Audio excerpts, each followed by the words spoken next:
Hello. അപ്പോൾ നമുക്ക് torsion theory start ചെയ്യാം, നമ്മുടെ ലാസ്റ്റ് ടോപ്പിക്. അപ്പോൾ ഇവിടെ നമുക്ക് ന്യൂമറിക്കൽസ് ഉണ്ടാവാം. പാർട്ട് ബിയിൽ നമുക്ക് 3 ഓപ്ഷൻ ഉണ്ട്. ഒന്നെങ്കിൽ കോംപ്ലക്സ് സ്ട്രെസ്, അല്ലെങ്കിൽ ഈ കോളം, അല്ലെങ്കിൽ ടോർഷൻ. ചിലപ്പോൾ ഉണ്ടാവാം, ചിലപ്പം ഡിപ്പെൻസ്. പക്ഷെ പാർട്ട് എയിൽ എന്തെങ്കിലും ഒരു ചോദ്യം ഉണ്ടാവാനുള്ള സാധ്യത കുറച്ച് കൂടുതലാണ്. അതായത് നിങ്ങൾക്ക് ഈ തിയറി ബേസിക്കലി സ്കിപ്പ് ചെയ്യാൻ പറ്റില്ല. കാരണം നമ്മുടെ മൊഡ്യൂൾ 5ൽ നിന്ന് പാർട്ട് ബിയില് കോംപ്ലക്സ് സ്ട്രെസ്സും കോളവും ചോദിച്ചു കഴിഞ്ഞാൽ പാർട്ട് എയിൽ ടോർഷന്റെ ചോദ്യം എന്തായാലും ഉണ്ടാവും. ഓക്കെ, ഇപ്പൊ ടോർഷൻ പാർട്ട് ബിയിലാണ് വരുന്നതെങ്കിൽ പാർട്ട് ബിയിൽ ഏതാണോ ഇല്ലാത്തത് അതിന്റെ പാർട്ട് എയിൽ ക്വസ്റ്റ്യൻ എന്തായാലും ഉണ്ടാവും. കാരണം 3 ടോപ്പിക്കിൽ നിന്നും നമുക്ക് തിയറിയിൽ ചോദിക്കാൻ ആവശ്യത്തിന് ക്വസ്റ്റ്യൻ ഉണ്ട്. നമുക്ക് തിയറിയിൽ ഷോർട്ടേജ് ഉള്ളത് ഏക പോർഷൻ എന്ന് പറയുന്ന SFD BMD മൊഡ്യൂളാണ്. അവിടെ നിങ്ങൾക്ക് കംപ്ലീറ്റ്ലി ഡ്രോയിങ് ആണ്. അവിടെ നിങ്ങൾക്ക് ആകെ തിയറിന് ചോദിക്കാനുള്ള ഒരു ചോദ്യം എന്ന് പറയുന്നത് പോയിന്റ് ഓഫ് കോൺട്രാഫ്ലെക്ഷൻ എന്തുവാണ്, അതിന്റെ സിഗ്നിഫിക്കൻസ് എന്തുവാണ്. അപ്പൊ അത് ഒരു 100% ഷ്യൂരിറ്റിയിൽ വേണമെങ്കിൽ എനിക്ക് പറയാവുന്ന ക്വസ്റ്റ്യൻ ആണ് പോയിന്റ് ഓഫ് കോൺട്രാഫ്ലെക്ഷൻ എന്തുവാണ്. അത് അല്ലെങ്കിൽ 2 ക്വസ്റ്റ്യനും അവിടെ ആപ്ലിക്കേഷൻ ലെവലിലുള്ള ചോദ്യം പ്രതീക്ഷിക്കാം. ആ മൊഡ്യൂളിൽ അങ്ങനെയാണ്. കാരണം നമുക്ക് എല്ലാ മൊഡ്യൂളിലും 2 ക്വസ്റ്റ്യൻ വെച്ച് പാർട്ട് എയിൽ ചോദിച്ചത്. ഇപ്പൊ ടോർഷൻ തിയറിയിൽ നിങ്ങൾക്ക് പഠിക്കാൻ, ടോർഷൻ തിയറി ഇത്തിരി ഡീപ്പാണ് ആക്ച്വലി. പക്ഷെ നിങ്ങൾക്ക് വളരെ ബേസിക് ആയിട്ടുള്ള കാര്യങ്ങൾ മാത്രമേ ഉള്ളൂ. ഒന്ന്, ടോർഷൻ ഇക്വേഷൻ നമുക്ക് ഡിറൈവ് ചെയ്യണം. ബെൻഡിങ് ഇക്വേഷൻ പോലെ M/I = σ/y പോലെ നമുക്ക് ഒരു ടോർഷൻ ഇക്വേഷൻ ഉണ്ട്. അത് നമുക്ക് ഡിറൈവ് ചെയ്യണം. പിന്നെ ഹോളോ ഷാഫ്റ്റിന്റെയും സോളിഡ് സർക്കുലർ ഷാഫ്റ്റിന്റെയും ടോർഷണൽ സ്ട്രെസ്സിന്റെ ജനറൽ ഇക്വേഷൻ എന്താണെന്നുള്ളത് ഡിറൈവ് ചെയ്യണം. പിന്നെ അസംഷൻസ് ഇൻ ടോർഷൻ തിയറി കുറെ സാധനങ്ങളുണ്ട്. ബെൻഡിങ് തിയറിയിൽ വരുന്ന കാര്യങ്ങളൊക്കെ തന്നെയാണ് ഇവിടെ അസംഷൻ ആയിട്ട് നമുക്ക് വരുന്നത്. പിന്നെ ന്യൂമറിക്കൽ ആയിട്ട് ടോർഷണൽ സ്ട്രെസ് കണ്ടുപിടിക്കുന്ന ചോദ്യം, നമുക്ക് ബെൻഡിങ് സ്ട്രെസ് കണ്ടുപിടിക്കുന്ന ചോദ്യം ഉണ്ടല്ലോ. M/I = σ/y. M നമുക്ക് ഗിവൺ ലോഡിംഗ് ഡയഗ്രാമിൽ നിന്ന് കണ്ടുപിടിക്കാൻ പറ്റും. Bending moment, maximum bending moment കണ്ടുപിടിച്ചിട്ട് I വാല്യൂ കാൽക്കുലേറ്റ് ചെയ്യാം, Y വാല്യൂ കാൽക്കുലേറ്റ് ചെയ്യാം, സിഗ്മ കണ്ടുപിടിക്കാം. പക്ഷെ ഇവിടെ നമുക്ക് ടോർഷണൽ മൊമെന്റ് കണ്ടുപിടിക്കാൻ ഒരു ഡയഗ്രാം നമുക്ക് വരയ്ക്കണ്ട. നമ്മുടെ സിലബസിനെ സംബന്ധിച്ച് നമുക്ക് ഡയറക്ട്ലി ടോർഷണൽ മൊമെന്റിന്റെ വാല്യൂ തന്നിരിക്കും. അത് വെച്ചിട്ട് നമുക്ക് ചെയ്യാൻ പറ്റുന്ന പ്രോബ്ലംസ്. അപ്പൊ BMD പോലത്തെ ഒരു ഡയഗ്രാം നിങ്ങളുടെ സിലബസിൽ ഇവിടെ പറയാത്തത് കൊണ്ട് നമുക്ക് പവറിന്റെ ചോദ്യങ്ങളൊക്കെ വരും. അതായത് ഒരു ഷാഫ്റ്റ് റൊട്ടേറ്റ് ചെയ്യുമ്പോൾ ഉള്ള അതിന്റെ പവർ ട്രാൻസ്മിറ്റഡ് എത്രയാണ് എന്നുള്ള രീതിയിലുള്ള ചോദ്യങ്ങൾ വരും. പിന്നെ സിലബസിൽ ഇല്ലെങ്കിലും നമുക്ക് series shafts arranged in series, shaft arranged in parallel, അതിന്റെ ടോർക്ക് എത്രയാണ്, നെറ്റ് ടോർക്ക് എത്രയാണ്, ടോർഷണൽ സ്ട്രെയിൻ എനർജി എത്രയാണ്, ഇങ്ങനത്തെ കുറെ കാര്യങ്ങളൊക്കെ ഉണ്ട്. അപ്പോൾ അത് വേണമെങ്കിൽ ചോദിക്കാവുന്ന കാര്യമാണ്. ടോർഷണൽ സ്ട്രെയിൻ എനർജി ഉണ്ട്, അത് ചോദിക്കാവുന്ന കാര്യമാണ്. അത് കുഞ്ഞു സാധനമാണ്. അത് ഞാൻ ഇന്ന് എന്റെ ഒരു എസ്റ്റിമേഷൻ പ്രകാരം നമുക്ക് ഇന്ന് ടോർഷണൽ സ്ട്രെയിൻ എനർജിയിലേക്ക് പോകാൻ ചിലപ്പോൾ ടൈം കിട്ടില്ല. അത് ആ ടോപ്പിക്ക് മാത്രം ബാക്കി വരാൻ ഒരു സാധ്യതയുണ്ട്. അങ്ങനെയാണെങ്കിൽ ഞാൻ അത് റെക്കോർഡഡ് ആയിട്ട് അങ്ങ് ഇട്ടേക്കാം. അല്ലെങ്കിൽ അതിനു വേണ്ടി മാത്രം ഞാൻ മൺഡേ ക്ലാസ് വയ്ക്കാൻ നടക്കുന്ന കാര്യമല്ല. അപ്പോൾ നമുക്ക് ടോർഷൻ തിയറിയിലേക്ക് പോവാം. ഒന്ന്, ടോർഷൻ എന്ന് പറഞ്ഞാൽ എന്താണ്? ടോർഷൻ എന്ന് പറഞ്ഞാൽ സിംപ്ലി ഞാന് ട്വിസ്റ്റ് ചെയ്യുന്നു, ഒരു മെമ്പറിനെ ട്വിസ്റ്റ് ചെയ്യുന്ന പ്രോസസ്സിനാണ്, ട്വിസ്റ്റിംഗ് ചെയ്യുന്നതിനെയാണ് നമ്മൾ ടോർഷൻ എന്ന് പറയുന്നത്. ട്വിസ്റ്റിങ്ങിനെയാണ് സിംപ്ലി നമ്മൾ ടോർഷൻ എന്ന് വിളിക്കുക. അപ്പൊ ബെൻഡിങ്ങും ട്വിസ്റ്റിങ്ങുമാണ് നമുക്കുള്ളത്. അപ്പൊ ഞാന് ഒരു ബീമിന്റെ ആസ്പെക്റ്റിൽ പറയുവാണെങ്കിൽ ഇതൊരു ബീമാണെന്ന് വിചാരിക്കുക. ഓക്കെ, ഇത് ഞാൻ ഒരിക്കൽ ഓൾറെഡി പറഞ്ഞ കാര്യമാണ്. ഇവിടെ X ആക്സിസ് ഉണ്ട്, Y ആക്സിസ് ഉണ്ട്, Z ആക്സിസ് ഉണ്ട്. ഓക്കെ, ബെൻഡിങ് എന്ന് പറയുന്നത് റൊട്ടേഷണൽ എഫക്റ്റ് ആണ്. ട്വിസ്റ്റിംഗ് എന്ന് പറയുന്നതും റൊട്ടേഷണൽ എഫക്റ്റ് ആണ്. ഓക്കെ, നമ്മൾ ഏത് ആക്സിസിനെ ബേസ് ചെയ്ത് റൊട്ടേറ്റ് ചെയ്യുന്നു എന്നുള്ളതാണ് നമ്മുടെ ഇമ്പോർട്ടന്റ് ആയിട്ടുള്ള കാര്യം. ഇപ്പൊ ഞാൻ ബീമിനെ വളയ്ക്കുന്നു, വള്ളം പോലെ ഈ ബീം വളയുന്നു. വള്ളം പോലെ വളയുമ്പോൾ എന്റെ റൊട്ടേഷണൽ എഫക്റ്റ് ഇങ്ങനെയാണ് വരുന്നത്, അല്ലെ? ബെൻഡ് ചെയ്യാനാണ് നോക്കുന്നത്. അപ്പൊ ബീം X ആക്സിസിലൂടെയാണ് ബീമിനെ പ്ലേസ് ചെയ്തിരിക്കുന്നതെങ്കിൽ ഞാൻ വളയ്ക്കാൻ നോക്കുമ്പോൾ അത് ബെൻഡ് ചെയ്യാനാണ് നോക്കുന്നത്. അപ്പൊ ഞാൻ ഈ റൊട്ടേഷണൽ എഫക്റ്റ് കൊടുക്കുന്നത് Z ആക്സിസിന് ചുറ്റുമാണ്, അല്ലെ? Z ആക്സിസിന് ചുറ്റുമാണ്, Z എന്ന് പറയുന്ന ആക്സിസിന് ചുറ്റുമാണ് ആ റൊട്ടേഷണൽ എഫക്റ്റ് കിടന്ന് കറങ്ങുന്നത്. ഓക്കെ, അത് ബെൻഡിങ്. അതേപോലെ തന്നെ Y ആക്സിസിന് ചുറ്റും എനിക്ക് ബീമിനെ റൊട്ടേറ്റ് ചെയ്യാം, ഇങ്ങനെ വളയ്ക്കാം. ഇങ്ങോട്ട് ടുവേർഡ്സ് മീ അല്ലെങ്കിൽ ടുവേർഡ്സ് യു എനിക്ക് വളയ്ക്കാം. അപ്പോൾ ഉള്ള റൊട്ടേഷണൽ എഫക്റ്റും വൈ ആക്സിസിന് ചുറ്റുമാണ് ഉണ്ടാവുക. അതായത് എനിക്ക് ബീമിനെ രണ്ട് രീതിയിൽ വളയ്ക്കാൻ പറ്റും. ഇസഡ് ആക്സിസിന് ചുറ്റും റൊട്ടേഷൻ കൊടുത്ത് വളയ്ക്കാം, വൈ ആക്സിസിന് ചുറ്റും റൊട്ടേഷൻ കൊടുത്ത് വളയ്ക്കാം. ഇത് ഞാൻ എക്സ് ആക്സിസിലാണ് ബീമിനെ പ്ലേസ് ചെയ്തിരിക്കുന്നത് എന്ന കണ്ടീഷൻ വരുമ്പോഴാണ്.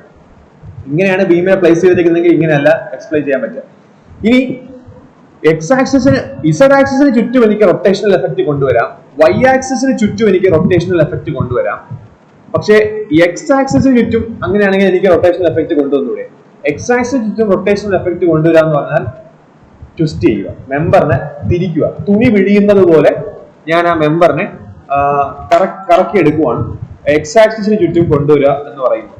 ഓക്കെ, ഇത് റെക്കോർഡിംഗ് കേട്ടവർക്ക് ഫിഗർ ഒന്നുമില്ല, അതുകൊണ്ട് ഞാൻ ഒരു ഫിഗർ ഇവിടെ ഞാൻ വരയ്ക്കാം. ഇവിടെ ഒരു മെമ്പറിനെ ഞാൻ എക്സ് ആക്സിസിൽ പ്ലേസ് ചെയ്തു, വൈ ആക്സിസ് ഉണ്ട്, ഇസഡ് ആക്സിസ് ഉണ്ട്. അപ്പൊ ഞാൻ മൊമെന്റ് ബെൻഡ് ചെയ്യാൻ നോക്കുകയാണെങ്കിൽ ഞാൻ ഇങ്ങനെയാണ് മൊമെന്റ് കൊടുക്കുക. ബെൻഡ് ചെയ്യാൻ നോക്കാം, മുകളിൽ അത് റാ പോലെ വളയും. അപ്പൊ ഈ മൊമെന്റ് എഫക്റ്റ് എന്ന് പറയുന്നത് ഇസഡ് ആക്സിസിന് ചുറ്റുമാണ് കറങ്ങുന്നത്. ഇനി വൈ ആക്സിസിന് ചുറ്റും കിടന്ന് കറങ്ങുന്ന മൊമെന്റ് എന്ന് പറയുന്നത് ഞാൻ ഇങ്ങനെയായിരിക്കും കൊടുക്കുക, വൈ ആക്സിസിന് ചുറ്റും. അപ്പൊ ആ ബീം വളയാൻ നോക്കുന്നത് either towards you or away from you. ഇനി എക്സ് ആക്സിസിന് ചുറ്റും എനിക്ക് കൊടുക്കുന്നതിനെയാണ് ഞാൻ ട്വിസ്റ്റ് ചെയ്യുക എന്ന് പറയുന്നത്. എക്സ് ആക്സിസിന് ചുറ്റും ഞാൻ ഇങ്ങനെ കൊടുക്കുന്നതിനെ ട്വിസ്റ്റ് ചെയ്യുന്നു എന്ന് പറയുന്നത്. അപ്പൊ ട്വിസ്റ്റ് ചെയ്യുമ്പോൾ തുണി ഒഴിയുന്ന പോലത്തെ എഫക്റ്റ്, അല്ലെങ്കിൽ ഒരു ബൈക്കിന്റെ ആക്സിലറേറ്റർ കൊടുക്കുന്ന പോലത്തെ ഒരു എഫക്റ്റ്, അതാണ് ബേസിക്കലി ടോർഷൻ. ഓക്കെ, ട്വിസ്റ്റിംഗ് മൊമെന്റിനെയാണ് നമ്മൾ സിംപ്ലി ടോർഷൻ എന്ന് വിളിക്കുന്നത്. അതും ഒരു റൊട്ടേഷണൽ എഫക്റ്റ് ആയതുകൊണ്ട് അതും ഒരു മൊമെന്റ് തന്നെയാണ്. ഓക്കെ, ടോർഷൻ മൊമെന്റിന്റെ യൂണിറ്റ്സ് എന്താണോ അതൊക്കെ തന്നെയാണ് ടോർഷൻ ടിക്കും ഉണ്ടാവുക. ടി ആണ് നമ്മൾ അവിടെ കൊടുക്കുന്ന notation.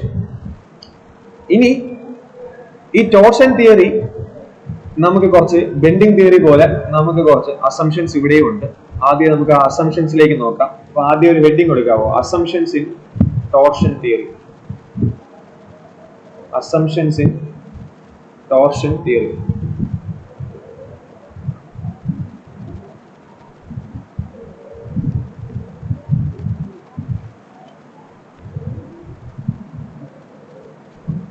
Assumptions in torsion theory.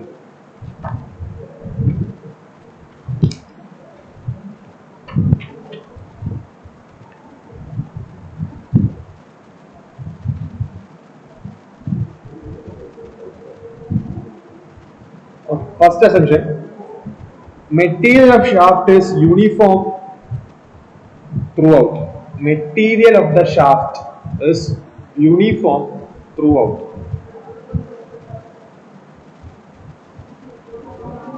Uniform throughout. Material of the shaft is uniform throughout. അതായത് ഈ അസംഷനിൽ എന്റെ മെറ്റീരിയൽ ടേപ്പേർഡ് ആവാൻ പാടില്ല.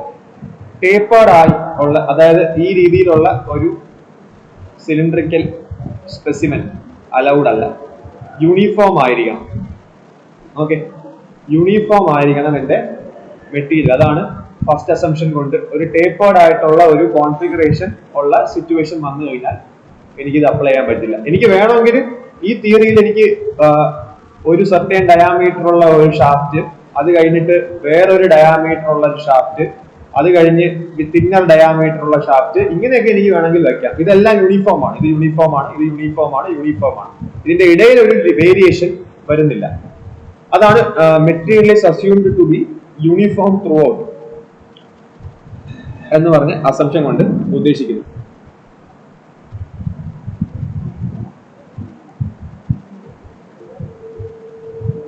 അതിന്റെ കൂടെ താഴെ ഒരു ലൈൻ എഴുതേണ്ടത്, this means that torsion will be uniform along the shaft. This means that torsion will be uniform along the shaft.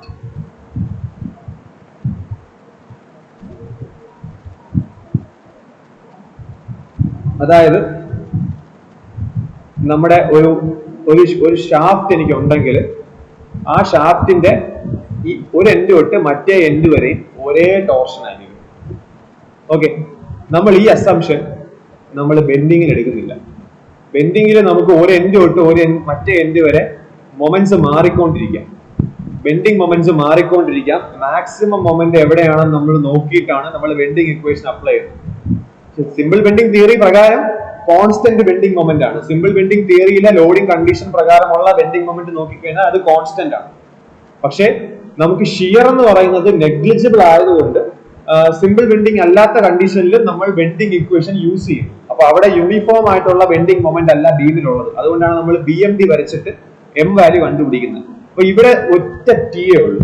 അതുകൊണ്ട് നമുക്ക് ഒരു ട്വിസ്റ്റിംഗ് മൊമെന്റ് ഡയഗ്രാം നമുക്ക് ഡീറ്റെയിൽ ആയിട്ട് പഠിക്കേണ്ടയോ വരയ്ക്കേണ്ടയോ ആവശ്യം നമുക്ക് വരുന്നില്ല. എന്തോ അല്ലല്ല, പ്രിൻസിപ്പിൾ ഓഫ് സൂപ്പർ പൊസിഷൻ വെച്ച് ഞാൻ സ്പ്ലിറ്റ് ചെയ്യും. ഇവിടെ ഈ മെമ്പറിനെ ഒരു ടോർഷൻ, ഈ മെമ്പറിന് ഒരു ടോർഷൻ, ഈ മെമ്പറിന് ഒരു ടോർഷൻ വെച്ച് സ്പ്ലിറ്റ് ചെയ്യും. നമ്മൾ ഫസ്റ്റ് മൊഡ്യൂളിൽ നമ്മൾ ചെയ്ത പ്രോബ്ലംസിന് നമ്മൾ സ്പ്ലിറ്റ് ചെയ്യുന്ന ഓർമ്മയുണ്ട്. ഒരു മെമ്പറിന് ടെൻഷൻ ആണ്, അതുപോലെ നമ്മൾ സ്പ്ലിറ്റ് ചെയ്തിട്ടായിരിക്കും ഇങ്ങനത്തെ മെമ്പറിനെ അനലൈസ് ചെയ്യുന്നത്. അത് നിങ്ങൾക്ക് പഠിക്കാനില്ല. ഇത് മെമ്പർ ഇൻ സീരീസ് ആണ്. Member in series, member in parallel നിങ്ങളുടെ സിലബസിൽ ഇല്ല. ഗേറ്റ് ആണെങ്കിൽ പഠിക്കണം, ഗേറ്റിന് എപ്പോഴെങ്കിലും പ്രിപ്പയർ ചെയ്യുന്നുണ്ടെങ്കിൽ. അപ്പൊ യൂണിഫോം ത്രൂ ഔട്ട് ആണ്. അപ്പൊ torsion moment uniform throughout ആണ്. ഓക്കെ, രണ്ടാമത്തെ അസംഷൻ, എല്ലായിടത്തും പോകുന്ന assumption, material is homogeneous and isotropic. Material is assumed to be homogeneous and isotropic.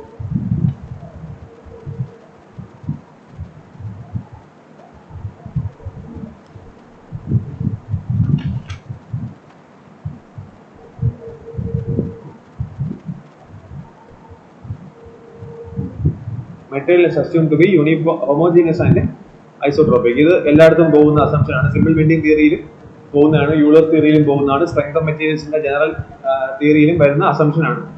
അപ്പോൾ ഇതിനെ വെച്ച് വേണമെങ്കിൽ നിങ്ങൾക്ക് എക്സാമിൽ ചോദിച്ചാൽ ഇലാബറേറ്റ് ചെയ്യാൻ പറ്റും. ഹോമോജീനിയസ് എന്താണ്, ഐസോട്രോപിക് എന്ന് പറഞ്ഞാൽ എന്താണ്, പോയിന്റ്സ് തപ്പുവാണെങ്കിൽ അതിനെപ്പറ്റി ഇലാബറേറ്റ് ചെയ്യാം. ഓക്കെ, അടുത്ത മൂന്നാമത്തെ assumption, Hooke's law is valid.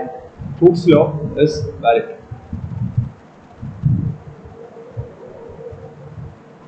Which means that torsional stress is directly proportional to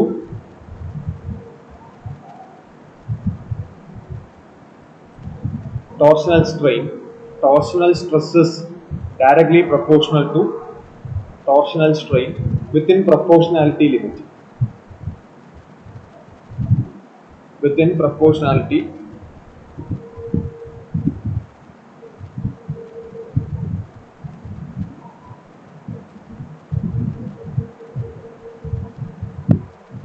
അപ്പോ ഇതിൽ നിന്ന് നമുക്ക് കൺക്ലൂഡ് ചെയ്യാൻ പറ്റുന്ന കൺക്ലൂഷൻ എന്തുമായിരിക്കും? ഹൂക്സ് ലോ എന്ന് പറയുമ്പോൾ പ്രൊപ്പോർഷണാലിറ്റി ലിമിറ്റ് വെച്ച് നമ്മൾ കോൾ ചെയ്യുമ്പോൾ നമുക്ക് ലീനിയർ നേച്ചറിലുള്ള ഒരു സ്ട്രെസ് പ്രൊഫൈൽ നമുക്ക് ഇതിൽ നിന്ന് കൺക്ലൂഡ് ചെയ്യാൻ പറ്റും. ഇപ്പൊ ബ്രാക്കറ്റ് എഴുതിക്കോ. Which means that the stress profile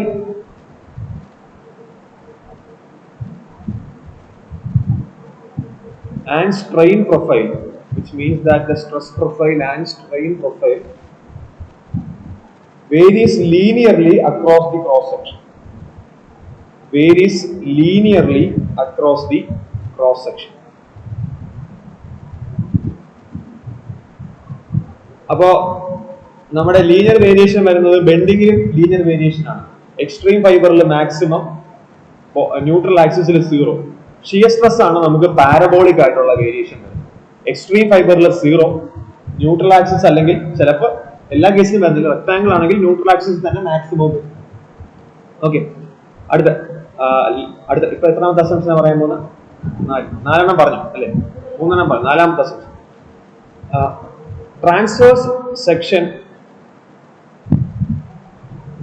remains plane. Transverse section remains plane before and after twisting. Transverse section remains plane before and after twisting. Okay.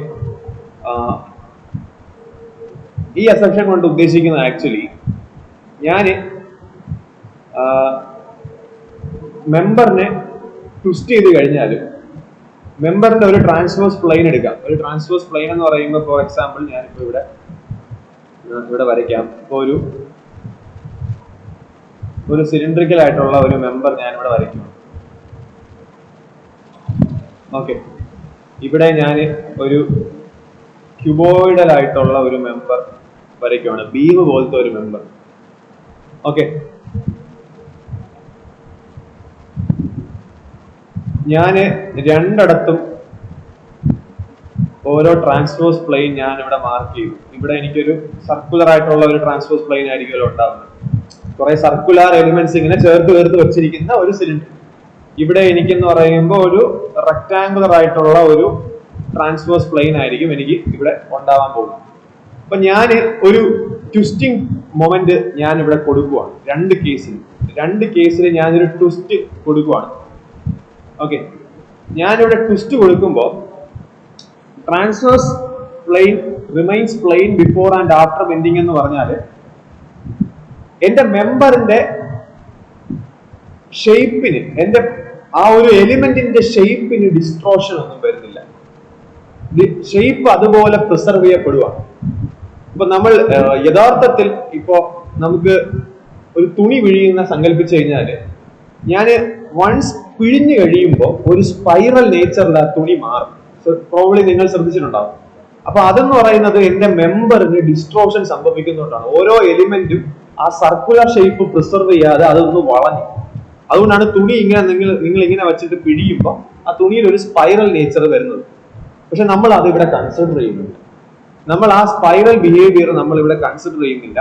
നമ്മൾ ആ ഓരോ മെമ്പറും ഓരോ എലിമെന്റും ആ ഒരു സർക്കുലർ ഷേപ്പ് പ്രിസർവ് ചെയ്ത് തന്നെ നിൽക്കുവാണ്. ടോർഷൻ അപ്ലൈ ചെയ്യുന്നതിന് മുന്നേയും ടോർഷൻ അപ്ലൈ ചെയ്യുന്നതിന് ശേഷവും.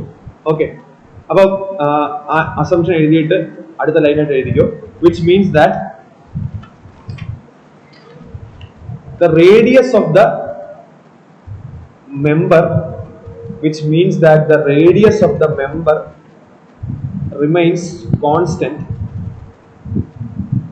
before and after torsion, which means that the radius of the member remains constant before and after torsion.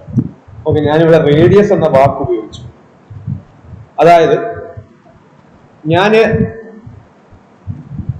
ഒരു ട്വിസ്റ്റിംഗ് മൊമെന്റ് അപ്ലൈ ചെയ്യുമ്പോൾ ആ എലിമെന്റ് അതേ ഷേപ്പ് പ്രിസർവ് ചെയ്യണമെങ്കിൽ അത് റിയാലിറ്റിയിൽ പോസിബിൾ അല്ല. ഒരു സർക്കുലർ സെക്ഷന് പോലും അത് പ്രിസർവ് ചെയ്യാൻ പാടാണ്.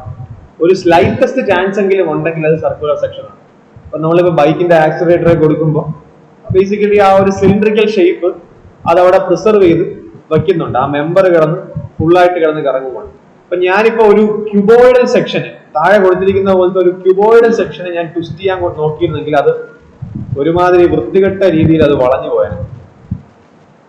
അല്ല, ഒരു ക്യൂബോയിഡ് നമുക്ക് ട്വിസ്റ്റ് ചെയ്യുമ്പോൾ ആ ഒരു ഷേപ്പ് പ്രിസർവ് ചെയ്യാൻ പറ്റൂല, തീരെ പറ്റൂല.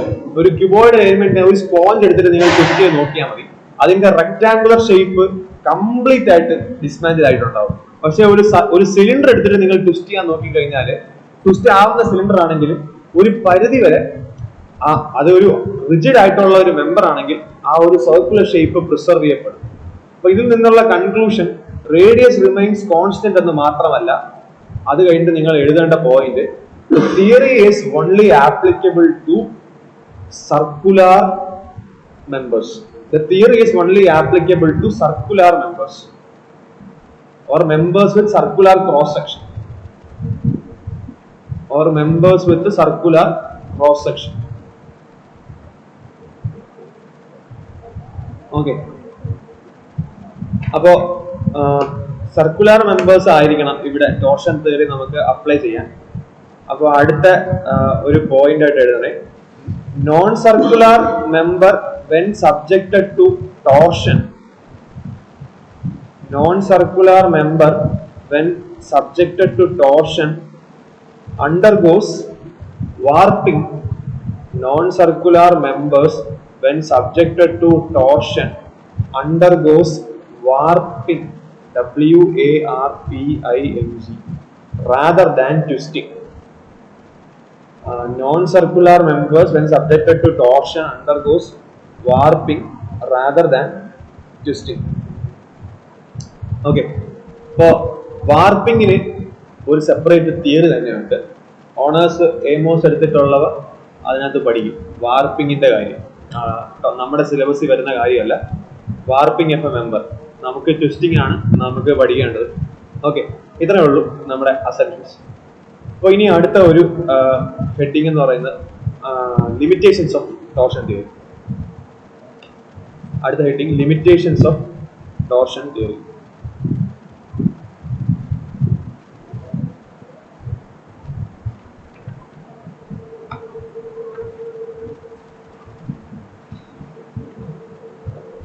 First point, applicable only for solid circular and hollow circular shafts. Applicable only for solid circular and hollow circular shafts. രണ്ടാമത്തെ point, loading must be within proportionality limit.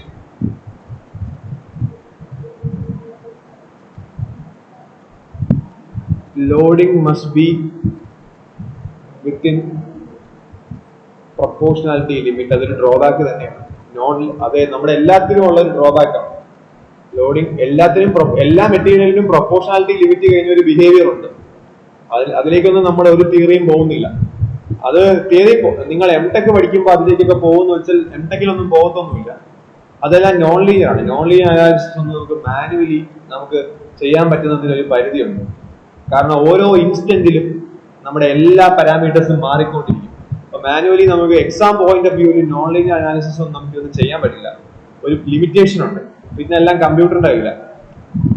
അപ്പോൾ ഹൂക്സ് ലോ അല്ലെങ്കിൽ proportionality ലിമിറ്റിൽ നിർത്തുന്നത് ഒരു ഡ്രോബാക്ക് ആണ്. ഇനി മൂന്നാമത്തെ drawback, theory is not applicable to composite shafts. Theory is not applicable to composite shafts.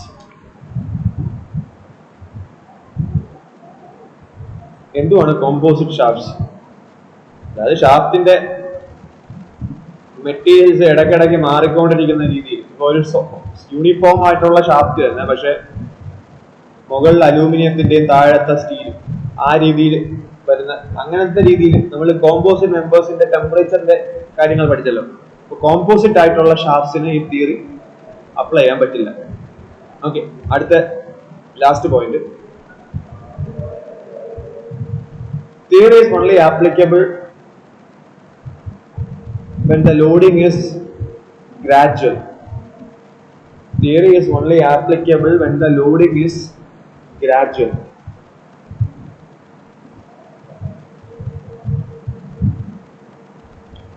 അതായത് സഡൻ ലോഡിങ്ങിലും ഇമ്പാക്ട് ലോഡിങ്ങിലും ഒന്നും നമുക്ക് ഈ തിയറി അപ്ലൈ ചെയ്യാൻ പറ്റില്ല. ഗ്രാജുവൽ ലോഡിങ് ആയിരിക്കണം നമ്മൾ അപ്ലൈ ചെയ്യേണ്ടത്. ഓക്കെ ഓക്കെ അപ്പോൾ ലിമിറ്റേഷൻസ്, അസംഷൻസ്, ടോർഷൻ തിയറി. ഇനി നമ്മൾ ഡെറിവേഷനിലേക്ക് മൂവ് ചെയ്യുന്നു. Derivation of torsion equation. Derivation of torsion equation.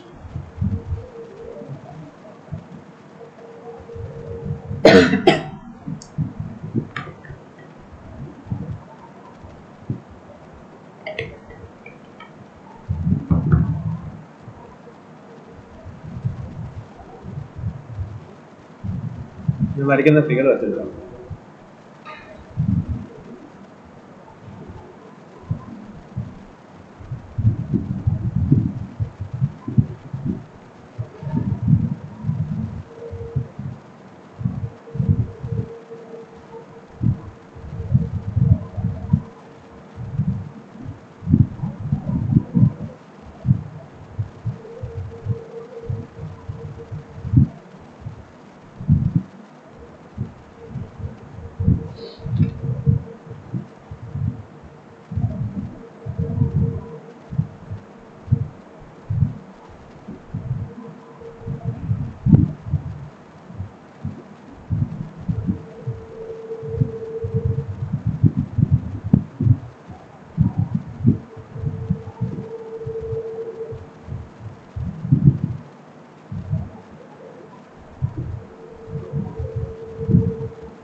ഒരു എൽ ലെങ്തിലുള്ള ഒരു സിലിണ്ടറിക്കൽ സെക്ഷൻ, ആ മെമ്പർ അതിന്റെ ഒരു ക്രോസ് സെക്ഷണൽ വ്യൂ ഞാൻ വരച്ചിട്ടുണ്ട്.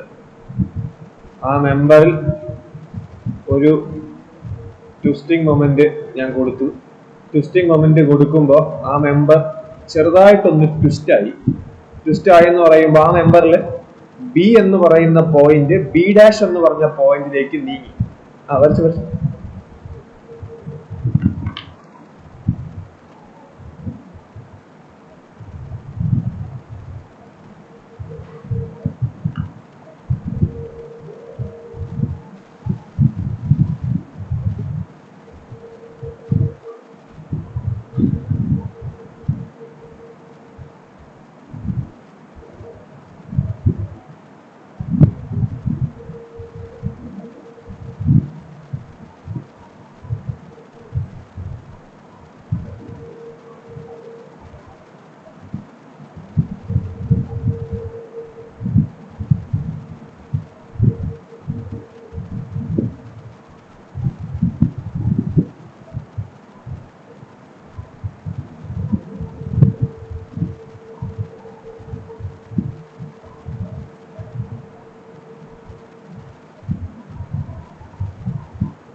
ഞാൻ എഴുതണ്ട കേട്ടോ, ഫിഗർ മാത്രം വരച്ചിട്ട് പറയാം.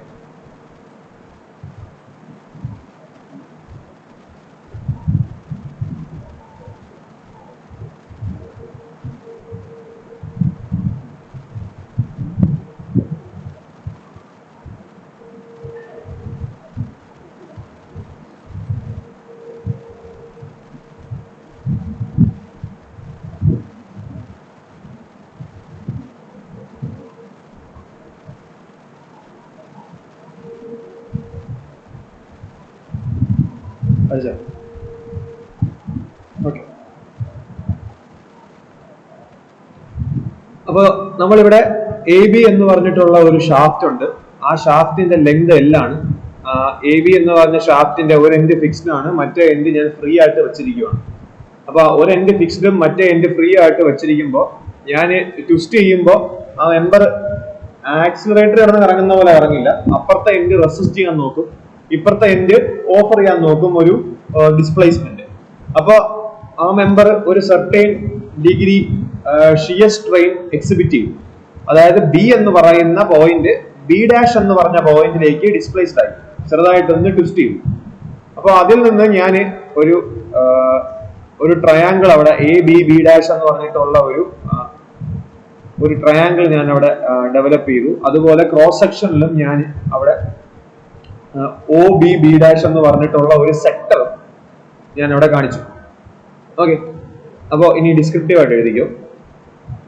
Consider a solid cylinder of radius R and length L.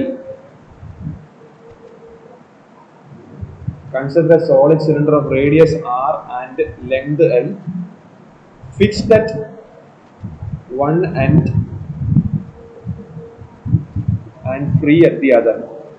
Fixed at one end and free at the other.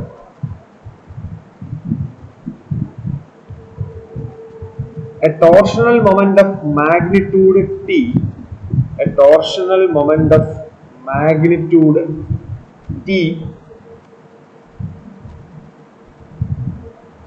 is applied at the free end. Is applied at the free end.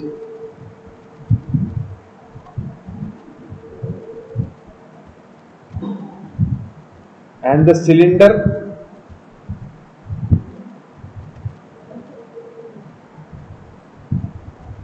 and the cylinder undergoes twisting.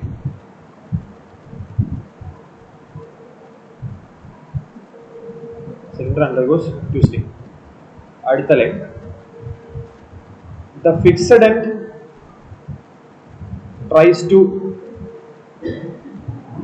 resist the deformation. The fixed end tries to resist the deformation while the free end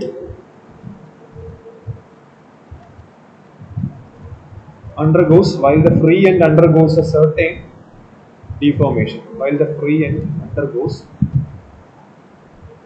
certain deformation. While the free end undergoes certain deformation. അടുത്ത line, a point B, capital letter B, a point B at the free end of the shaft, the point B at the free end of the shaft gets displaced to point B dash due to torsion.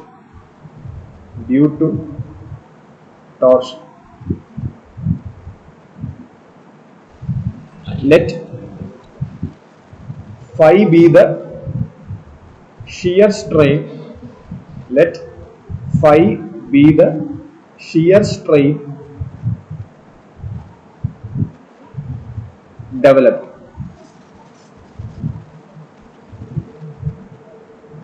Okay. ഇനി അടുത്ത line, ഫിഗറിൽ ഞാൻ കൊടുത്തിരിക്കുന്ന പോലെയാണ് നിങ്ങൾ naming കൊടുത്തിരിക്കുന്നതെങ്കിൽ, consider triangle A B B dash.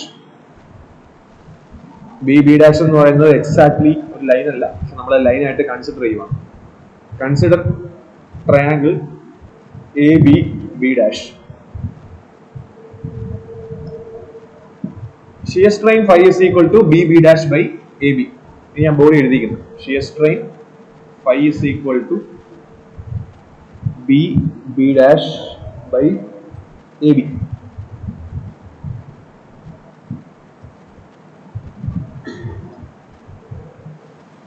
അടുത്ത line, from the cross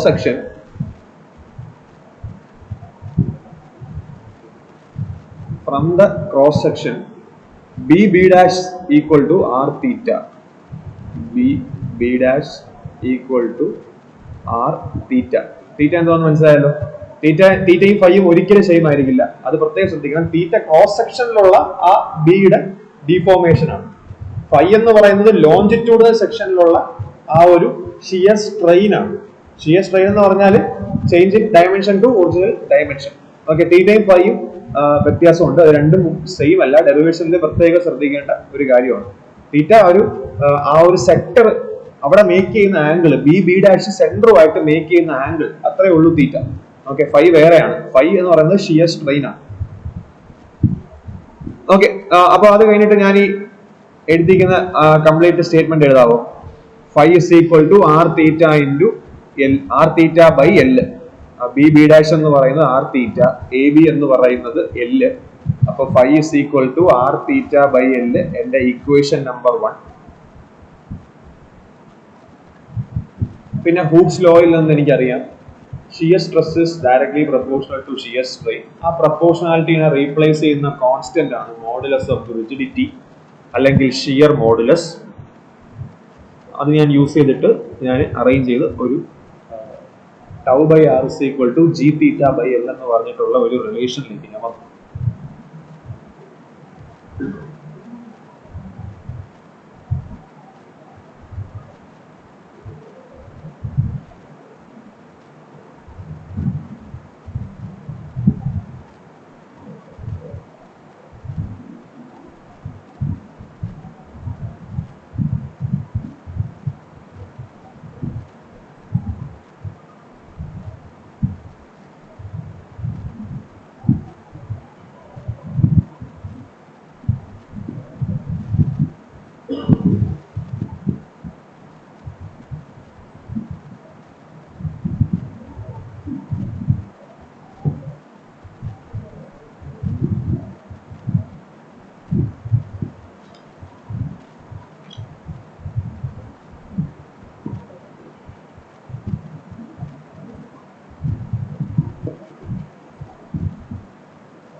നമ്മൾ കോളം നമ്മൾ ഫുള്ളായിട്ട് കംപ്ലീറ്റ് ചെയ്തല്ലോ അല്ലേ? ഞാൻ അങ്ങനെയല്ലേ പറഞ്ഞു? എന്നിട്ട് ബാക്കിയുണ്ടെന്നൊന്നും പറഞ്ഞില്ലല്ലോ.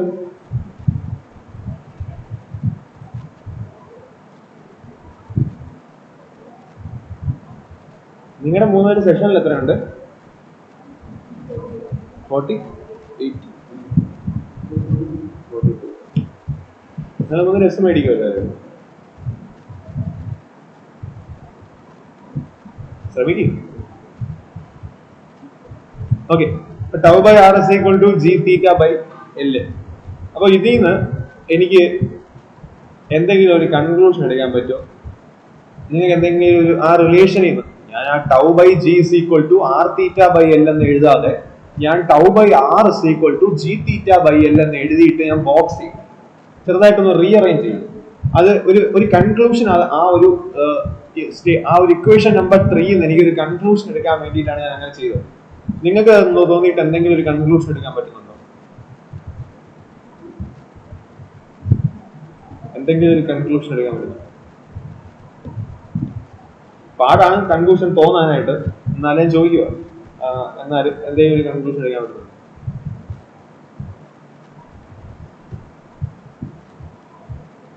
പറഞ്ഞു, എന്തോ ഒരു വാക്ക് ഞാൻ കേട്ടു.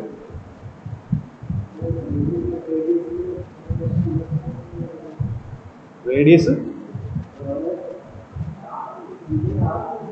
Tau by R.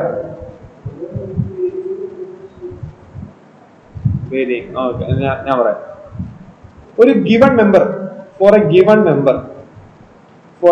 Member of a എഴുതിക്കോ. For a given member of for a given member and a material അതായത് എനിക്കൊരു മെമ്പർ തന്നിട്ടുണ്ട്, ഒരു സർട്ടൈൻ മെറ്റീരിയൽ ആണെന്ന് വിചാരിക്കും. For a given member and material, ഒന്നും കൂടി വിളിക്കുക. And for a given twisting moment, for a given number and a material and for a given twisting moment.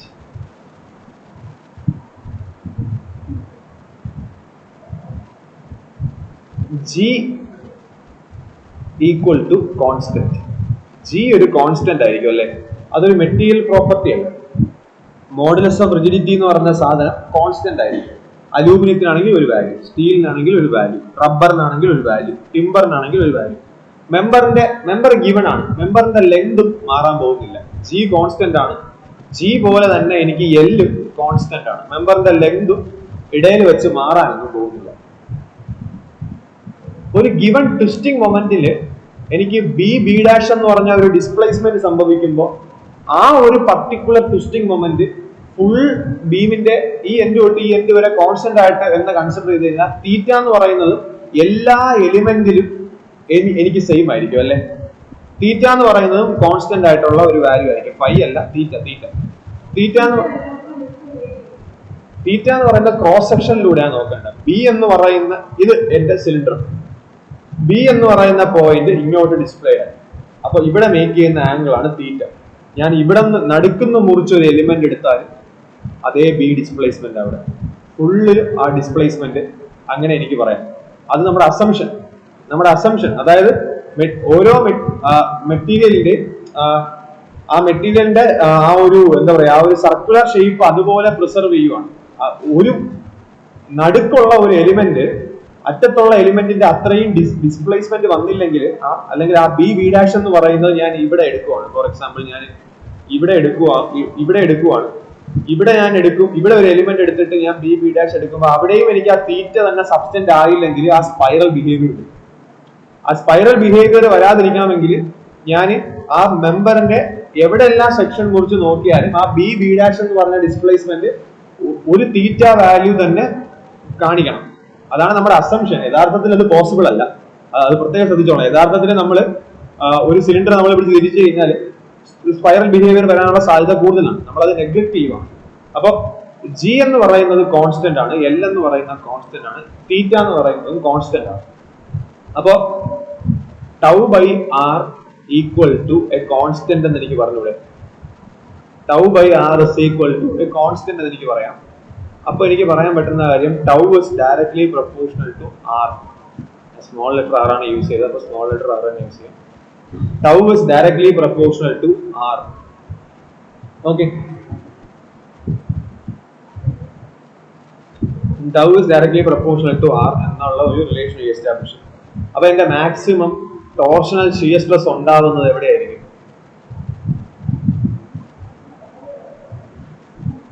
ഏറ്റവും മുകളിൽ സർഫസിൽ, അവിടെയാണ് ഫുൾ ആറിന്റെ യൂട്ടിലൈസേഷൻ വരുന്നത്. ഓക്കെ, കുറച്ചും കൂടെ വ്യക്തമാക്കാം. ഞാൻ വരയ്ക്കുന്ന ഒരു ഫിഗർ ഒന്നുകൂടെ, ഈ ഫിഗർ ഒന്ന് വരച്ചെടുക്കണേ. ആ സെയിം മെറ്റീരിയൽ തന്നെ അതിന്റെ ക്രോസ് സെക്ഷൻ ഞാൻ വരയ്ക്കുക.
ഓക്കെ, ഒരു ലൈൻ എഴുതാവോ? Consider an element of radius x. Consider an element of radius x. Area dA. Area dA. Consider an element of radius x and area dA inside the solid circular shaft. Inside the solid circular shaft.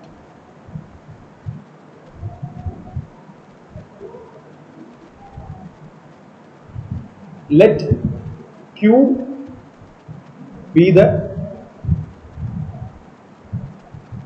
shear stress. Let Q be the shear stress of the element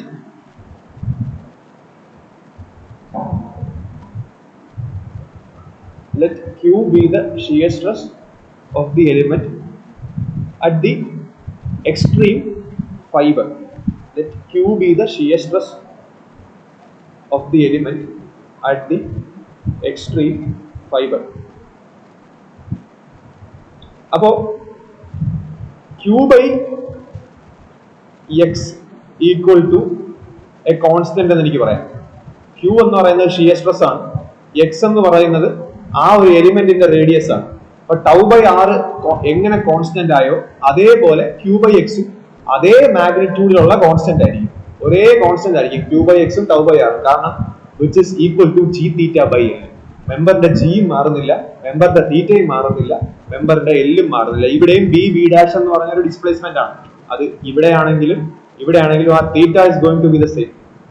okay, B B dash എന്ന് ഞാൻ ഇവിടെ എഴുതിയ സാധനം ഇവിടെ എലിമെന്റിൽ എഴുതിയാലും തീറ്റ എന്ന് പറഞ്ഞ സാധനം ചേഞ്ച് ആവാൻ പോകുന്നില്ല. അപ്പൊ Q by x is equal to a constant. അപ്പൊ ഇതിൽ നിന്ന് എനിക്ക് പറയാം tau by R equal to Q by x. Okay, tau by R is equal to Q by x എന്ന് എനിക്ക് പറയാം.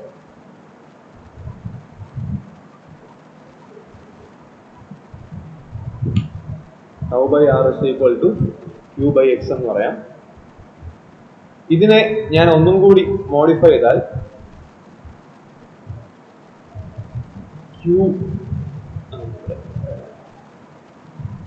Q is equal to tau by r into x.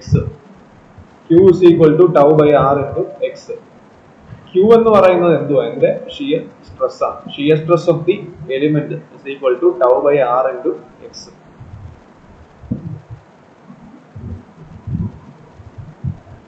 ഈ shear സ്ട്രെസ്സിന് കാരണമായ ഷിയർ ഫോഴ്സ് കണ്ടുപിടിക്കണമെങ്കിൽ ഞാനിവിടെ ഡി എ കൊണ്ട് multiply ചെയ്യണം, ഏരിയ കൊണ്ട് മൾട്ടിപ്ലൈ ചെയ്യണം. Q into D A equal to tau into R into X into D A.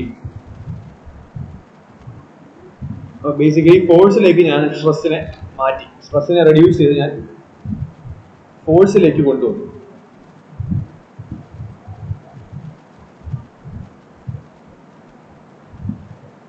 ഇതിനെ ഞാൻ ഫോഴ്സ് ആയിട്ട് റെപ്രസെന്റ് ചെയ്യുവാണ്. Q ഇൻറ്റു ഡി എനെ ഒരു force, that is a shear force, ഒരു ഷിയർ ഫോഴ്സ് ആയിട്ട് റെപ്രസെന്റ് ചെയ്യുന്നു. F is equal to tau by R into X into D A. F is equal to tau by R into X into D A.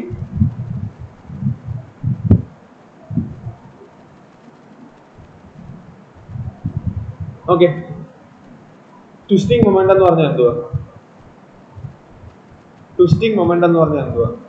ഞാൻ ഒരു cylindrical സെക്ഷനിൽ ഞാൻ അതിനെ 2D ആയിട്ട് വരയ്ക്കുവാണ്.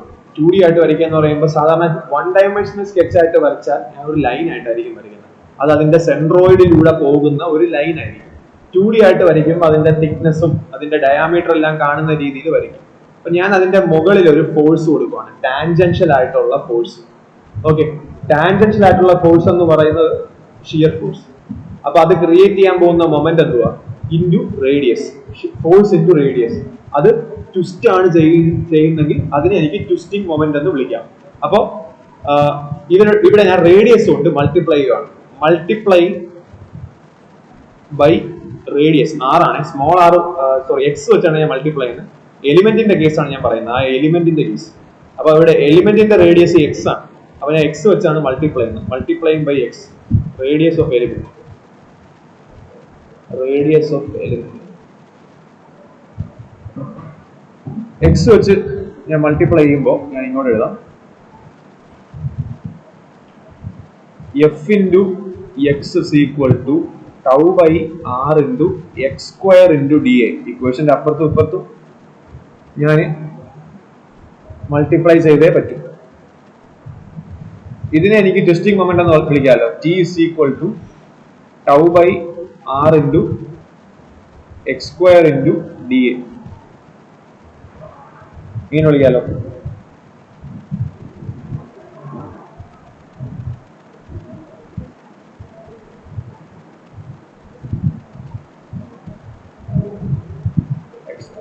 ചിലപ്പോൾ നിങ്ങൾക്ക് കൺഫ്യൂഷൻ വരും.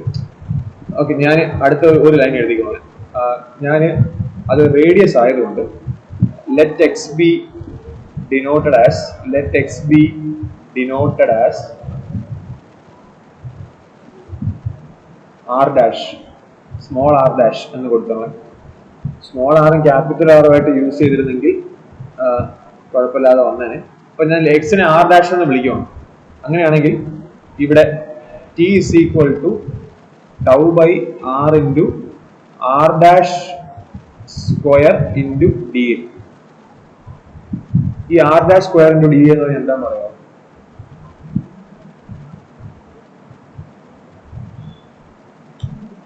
Integral X square into D എന്ന് പറഞ്ഞാൽ എന്തുവാ? Moment of inertia. Integral Y square into D എന്ന് പറഞ്ഞാൽ എന്തുവാ? Moment of inertia I Y. R is equal to R square is equal to x square plus y square. Okay, radial distance. ഇത് y, ഇത് x, ഇത് radius. അപ്പോ integral r dash square into D എന്ന് പറഞ്ഞാൽ polar moment of inertia.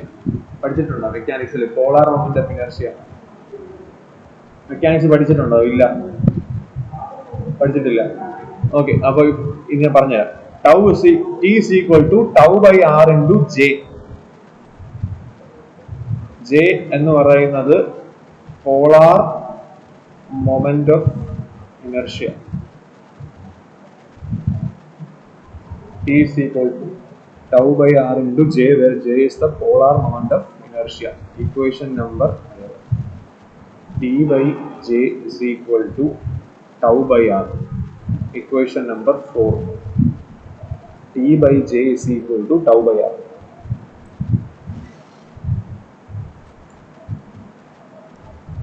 T by j is equal to tau by r is equal to g theta by L. Compare ചെയ്യുമ്പോൾ equation 4 equation 3 കൂടെ compare ചെയ്താൽ എനിക്ക് അവിടെ tau by R is equal to G theta by L എന്ന് നേരത്തെ കിട്ടിയിട്ടുണ്ട്. അപ്പൊ T by J is equal to tau by R എന്ന് കിട്ടി. അപ്പൊ ഞാൻ T by J is equal to tau by R is equal to G theta by L. ഇതാണ് എന്റെ ടോർഷണൽ ഇക്വേഷൻ. ഇതാണ് ടോർഷണൽ ഇക്വേഷൻ.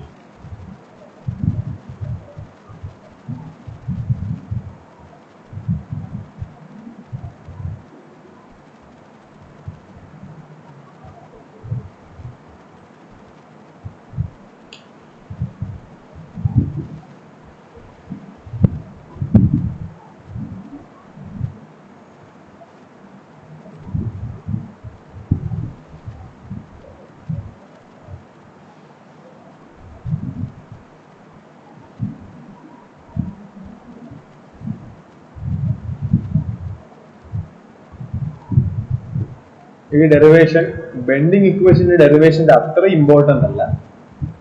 കാരണം ഇതിന്റെ ഡീപ്പർ ആസ്പെക്ട് ഒന്നും നിങ്ങൾ ബിടെക്കിൽ ഇനി പഠിക്കുന്നില്ല. കോൺക്രീറ്റ് ഡിസൈനിലോ സ്റ്റീൽ ഡിസൈനിലോ ഒന്നും ഇത് നിങ്ങൾക്ക് ഒരു കൺസേൺ പാരാമീറ്റർ അല്ല.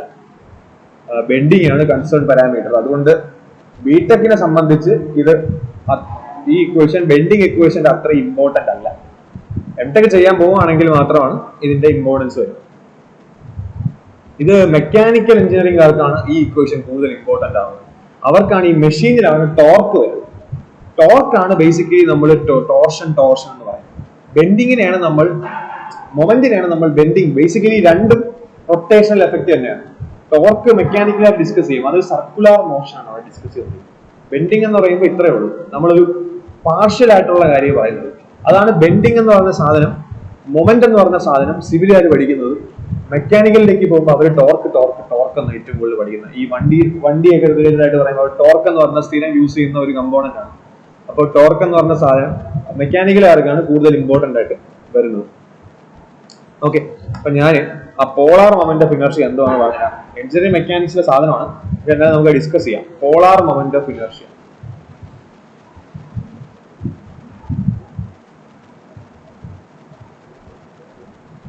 J ആണ് notation. Polar moment of inertia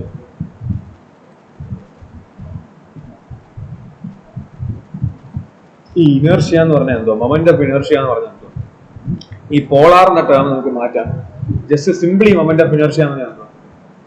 എന്തിനായിരുന്നു അങ്ങനെ ഒരു ക്വാണ്ടിറ്റിയെ ഡിഫൈൻ ചെയ്തത്? ഞാൻ ഓൾറെഡി ക്ലാസ്സിൽ പറഞ്ഞതാണ്.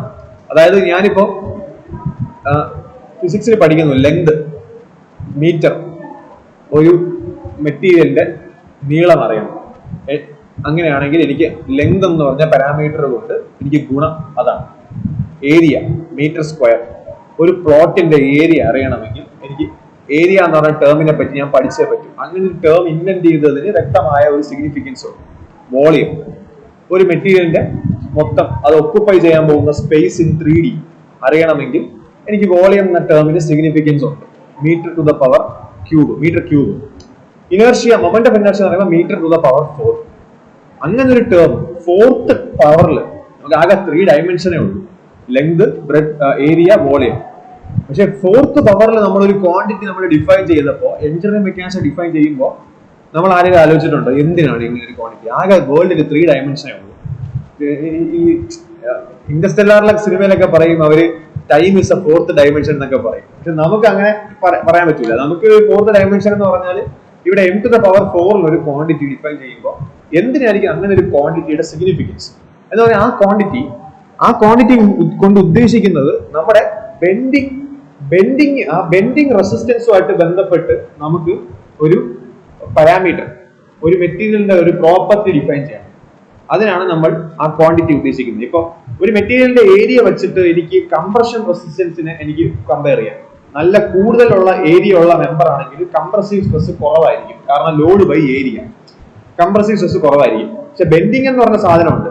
ബെൻഡിങ് എന്ന് പറഞ്ഞ സാധനം ഒരു സംഭവിക്കുമ്പോൾ ആ മെറ്റീരിയലിന്റെ ബിഹേവിയർ മനസ്സിലാക്കണമെങ്കിൽ നമുക്കൊരു ക്വാണ്ടിറ്റി, പുതിയൊരു ക്വാണ്ടിറ്റി വേണം. ആ ഒരു അങ്ങനെ നമ്മൾ കണ്ടുപിടിച്ച ക്വാണ്ടിറ്റിയാണ് moment of inertia. Bending resistance ആണ് ആ ബേസിക്കലി ആ ഒരു ടേം ഉദ്ദേശിക്കുന്നത്. Okay, polar moment of inertia എന്ന് പറഞ്ഞാൽ it is a quantity, എഴുതിക്കോ, it is a quantity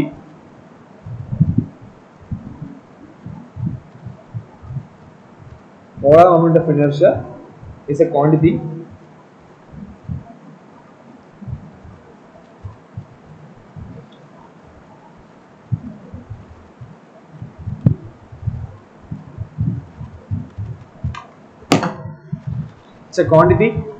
that defines about the twisting resistance of the member.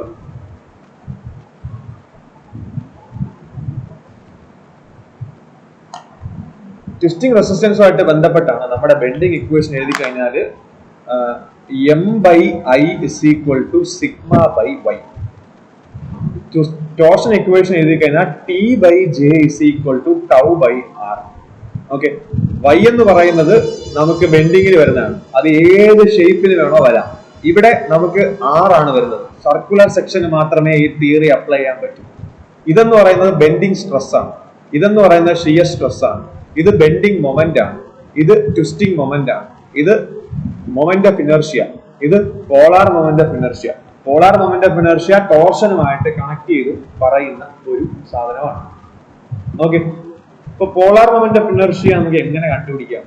Polar moment of inertia is mathematically equal to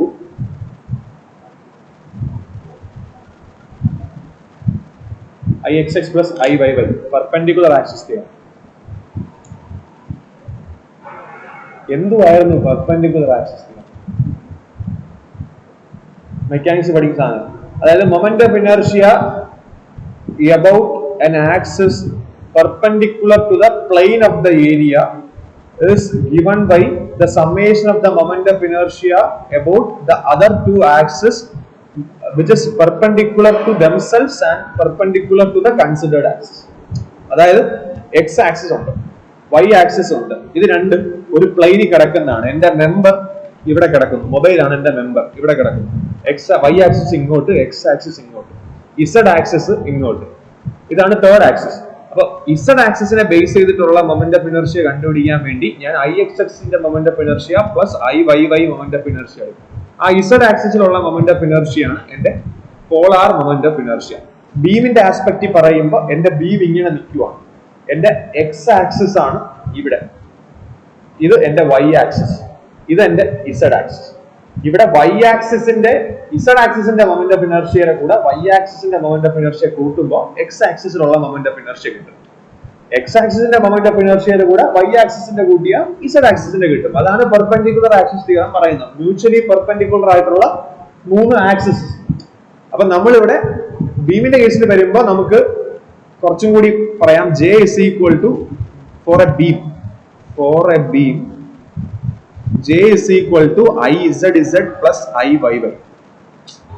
J is equal to Izz plus Iyy. നിങ്ങൾ beam വരയ്ക്കുമ്പോൾ ഈ രീതിയിലായിരിക്കണം നിങ്ങളെ consider ചെയ്തിരിക്കുന്ന beam, എന്നാലേ അത് apply ചെയ്യാൻ പറ്റുള്ളൂ. Column ആണെങ്കിൽ വീണ്ടും മാറും. കോളം ആണെങ്കിൽ എങ്ങനെ പറയാം? J is equal to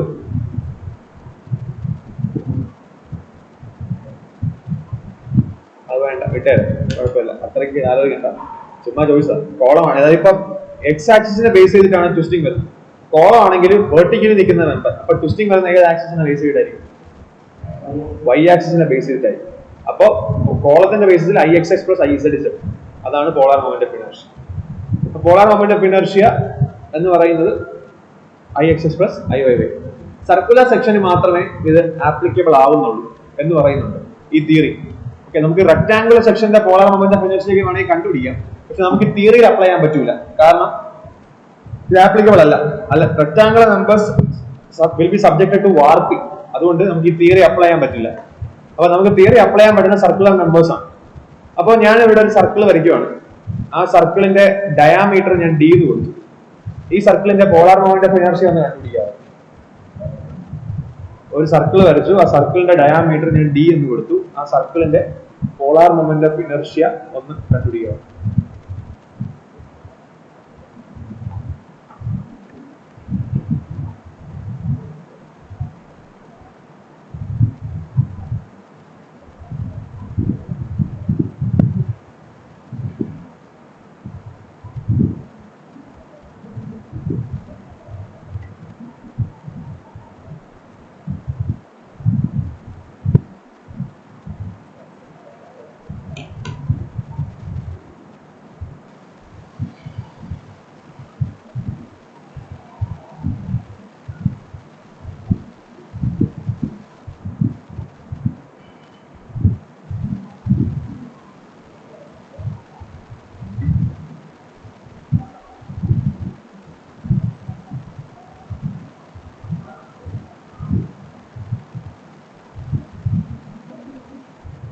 പറയാമോ?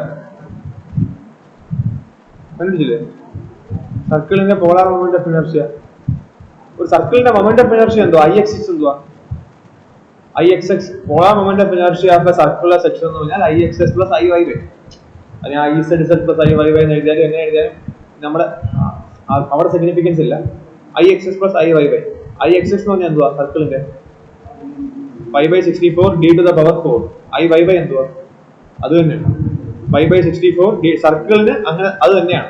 സർക്കിളിന് ഏത് ആക്സിസിലൂടെ ഞാൻ എടുത്താലും മൊമെന്റ് ഓഫ് ഇനർഷ്യ സെയിം ആണ്. അപ്പോ പോളാർ മൊമെന്റ് ഓഫ് ഇനർഷ്യ എന്ന് പറഞ്ഞാൽ 5/32 d to the power 4. 5/32 d to the power 4. ശ്രദ്ധിച്ചോളെ, d cube എന്ന് എഴുതി കളയരുത്. 5/32 d to the power 4 ഒരു സോളിഡ് സർക്കുലർ സെക്ഷന്റെ polar moment of inertia.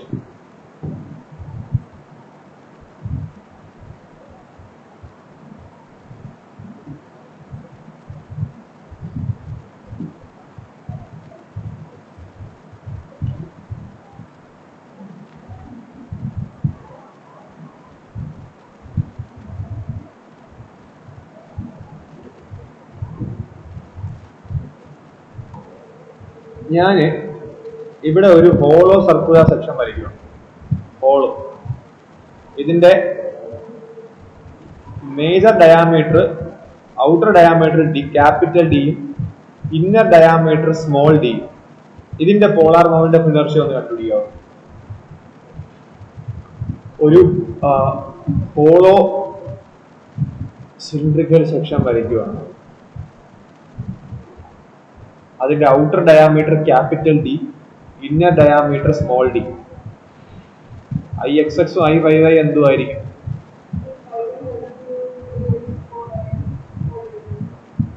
I X X എന്ന് പറയുന്നത് 5/64 d to the power 4 minus small d to the power 4. I Y Y അത് തന്നെ 5/64 d to the power 4 minus small d to the power 4. Polar moment of inertia 5/32 d to the power 4 minus small d to the power 4.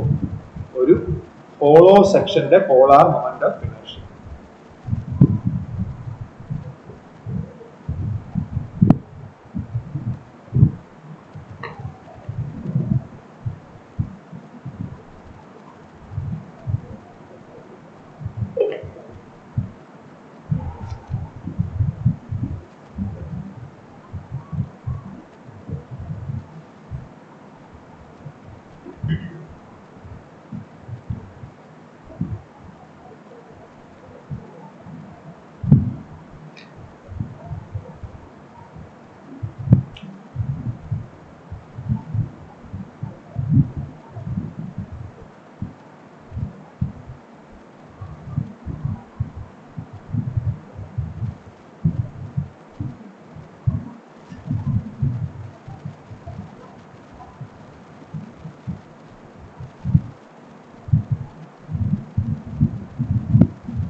നമുക്ക് bending ഇക്വേഷനിൽ നമ്മൾ പഠിച്ച അല്ലെങ്കിൽ നമ്മൾ കണ്ട ഒരു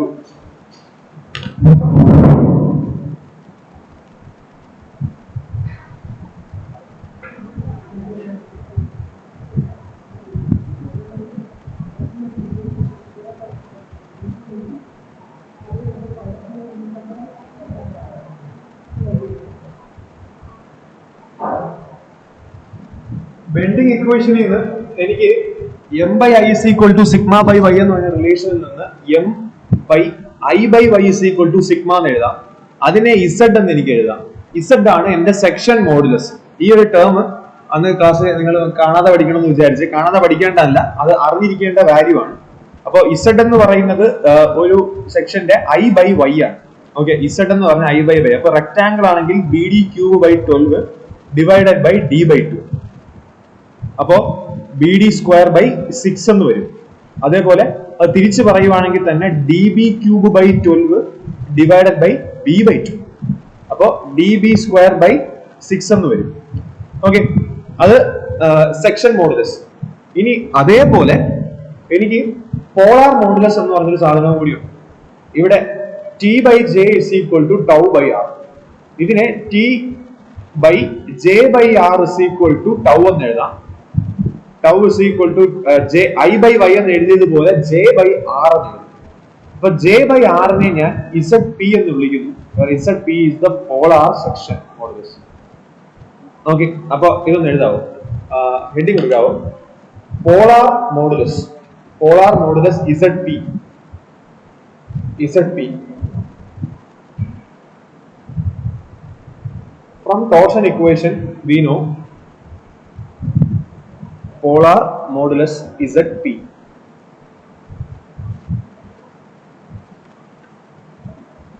From torsion equation we know T by J is equal to tau by R. എന്നിട്ട് ഞാൻ ഈ എഴുതിയിരിക്കുന്ന കാര്യങ്ങളൊന്നും എഴുതാം.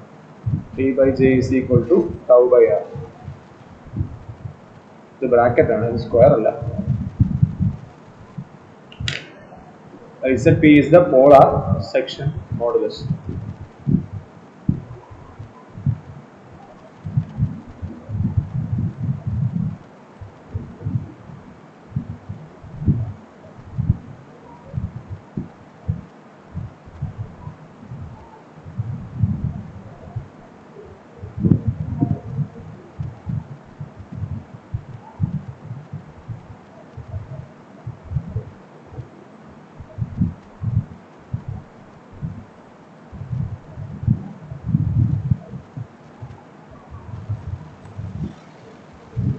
ഓക്കെ, ഞാൻ ഈ വീഡിയോ എൻഡ് ചെയ്യുവാണ്. ഓക്കെ, അപ്പോൾ എല്ലാവർക്കും താങ്ക് യു. നമുക്ക് അടുത്ത വീഡിയോയിൽ കണ്ടിന്യൂ ചെയ്യാം.